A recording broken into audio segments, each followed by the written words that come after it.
राजा ने ऐसी असंभव शर्त इसलिए रखी कि 3 सोने के बाल ढूंढते ढूंढते ही यह लड़का कहीं मर खप जाएगा। इस प्रकार उसे इस लड़के से अपने आप छुटकारा मिल जाएगा।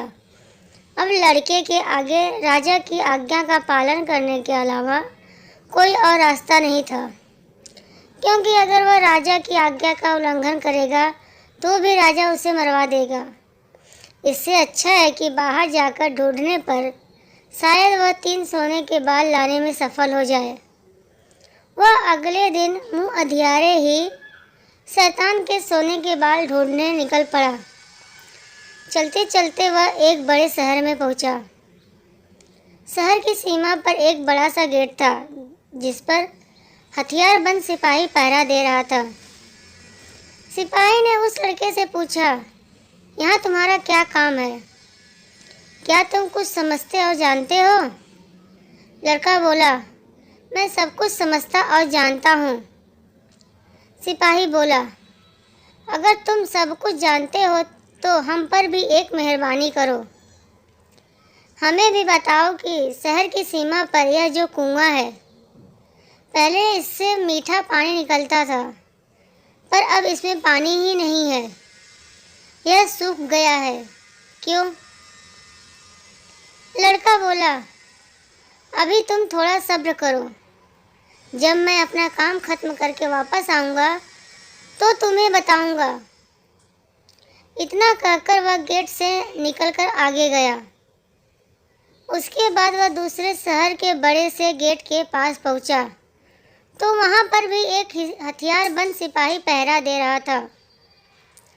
उस सिपाही ने भी उस लड़के से पहले वाले सिपाही जैसा सवाल पूछा तो लड़के ने भी उसे वही जवाब दिया।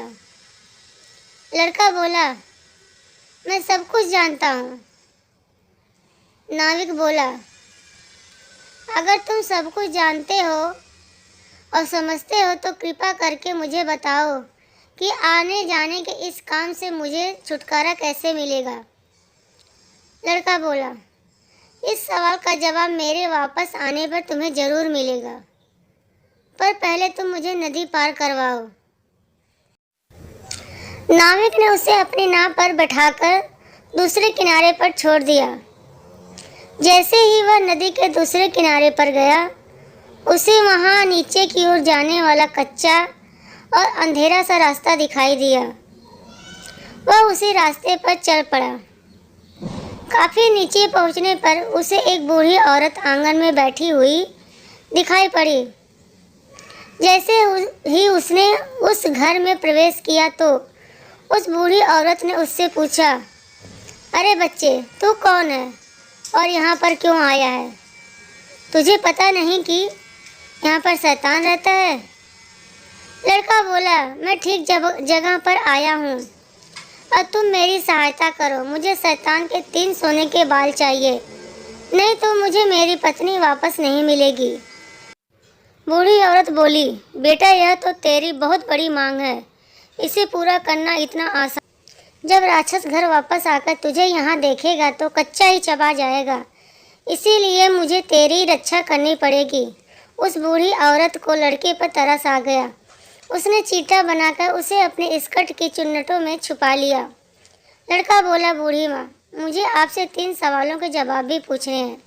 पहला सवाल, एक कुआं है जिसमें से पहले शरबत की तरह मीठा पानी निकलता था, आजकल क्यों सूख गया है? दूसरा सवाल है कि एक सेब का पेड़ जिस पर पहले सोने के सेब लगते थे अब उस पर पत्ते भी नहीं लगते, वह पेड़ क्यों सूख गया? तीसरा सवाल है कि एक नाविक को हमेशा इधर उधर क्यों जाना पड़ता है, इससे छुटकारा क्यों नहीं पाता?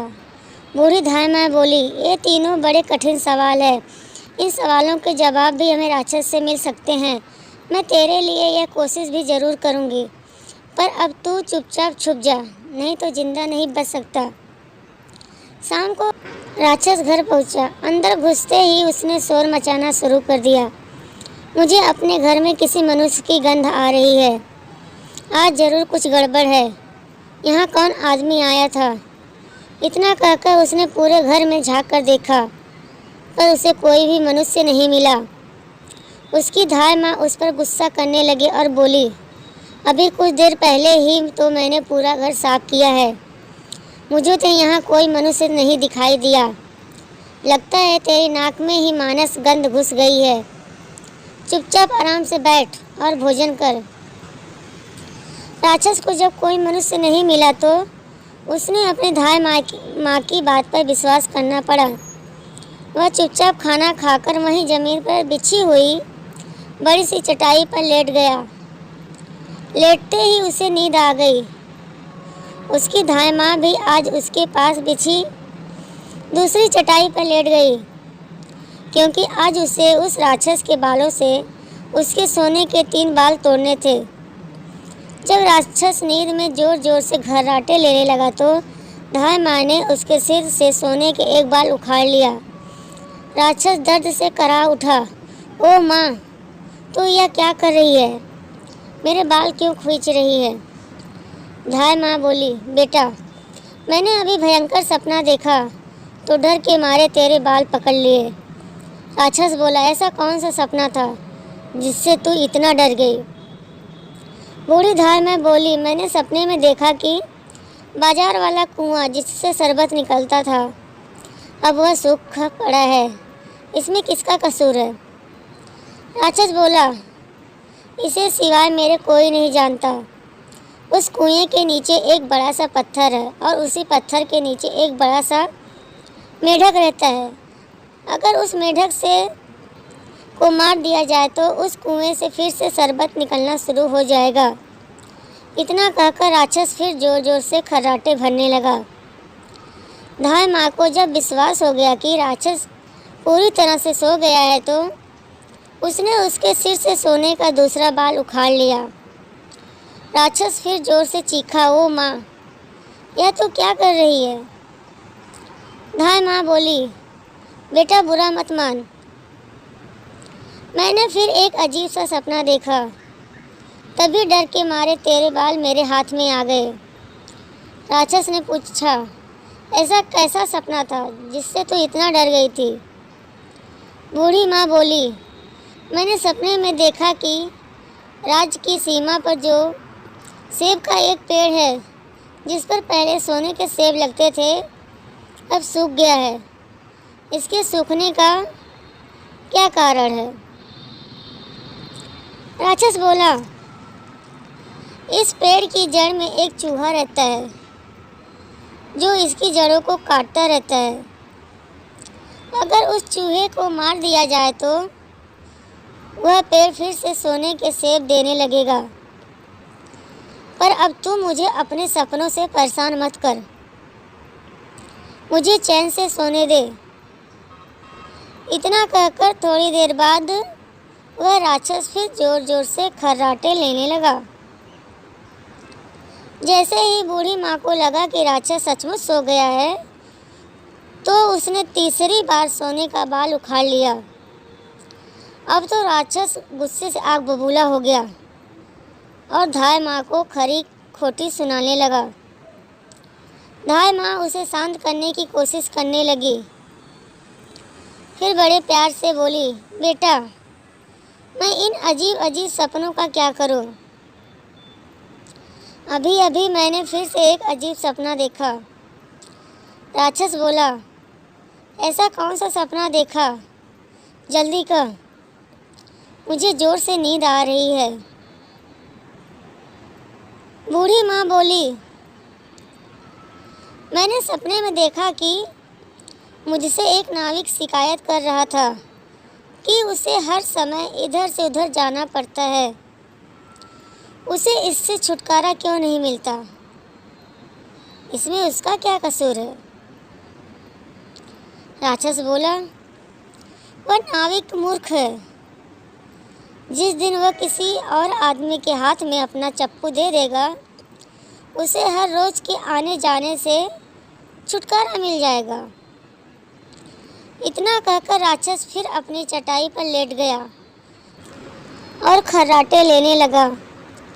अब धाय माँ ने उस लड़के को अपने स्कर्ट से निकाला और उसे 3 सोने के बाल देकर बोली, अपने तीनों सवालों के जवाब तो तू सुन ही चुका है। अब ये ले 3 बाल, और तुरंत यहाँ से भाग जा। लड़के को असली रूप में करने के बाद धाय माँ ने झटपट उसे घर से बाहर निकाल दिया। लड़के ने हृदय से उनको धन्यवाद दिया और अपने ससुर के राज्य की ओर चल पड़ा। रास्ते में उसे फिर वही नाविक और पहरा देते हुए दोनों सिपाही मिले। नाविक ने जब उसे दूसरी ओर उतारा तो वह लड़का बोला, तुम अपना यह चप्पू किसी और के हाथ में दे देना, तभी तुम्हें इस रोज रोज के आने जाने से छुटकारा मिल जाएगा। जब सिपाही को उसने उसके प्रश्न का उत्तर बताया तो उसने बहुत बड़ा सा धन देकर एक गधे पर लाद कर उस लड़के को इनाम के रूप में दिया। वह उस धन से लदे हुए गधे को लेकर जब पहले सिपाही के पास पहुंचा तो उसके भी प्रश्न का उत्तर बताया। उस सिपाही ने भी बहुत सा धन एक गधे पर लाद कर उसको इनाम दिया। अब वह सोने के 3 बाल लेकर और 2 गधों पर ढेर सारा धन लेकर अपने ससुर के पास पहुंचा तो उसे देखकर राजा हैरान रह गया। तीनों बाल और धन से भरे हुए 2 गधों को देखकर राजा ने उससे पूछा, तुम्हें यह इतना ढेर सारा धन कहाँ से मिला?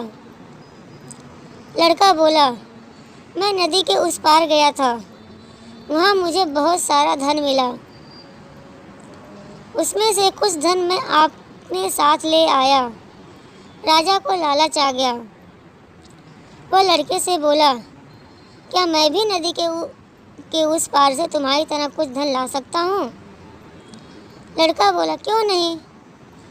उस नदी में नाव पर एक नाविक बैठा है जो अपनी नाव से आपको उस पार ले जाएगा, पर आप उसका चप्पू उससे लेकर नाव को खुद चलाएंगे तो नदी की दूसरी ओर पहुंचकर ढेर सारा धन ले आएंगे। लालची राजा इतना सुनकर नदी की ओर चल पड़ा। वहाँ सचमुच ही एक छोटी सी नाव पर एक नाविक बैठा था। राजा उस नाविक के पास गया और उसके हाथ से उसका चप्पू लेकर खुद नाव चलाने लगा। अब उस नाविक को रोज के आने जाने से छुटकारा मिल गया और राजा को उस नाविक की जगह हर समय नाव पर इधर से उधर जाने की सज़ा मिली।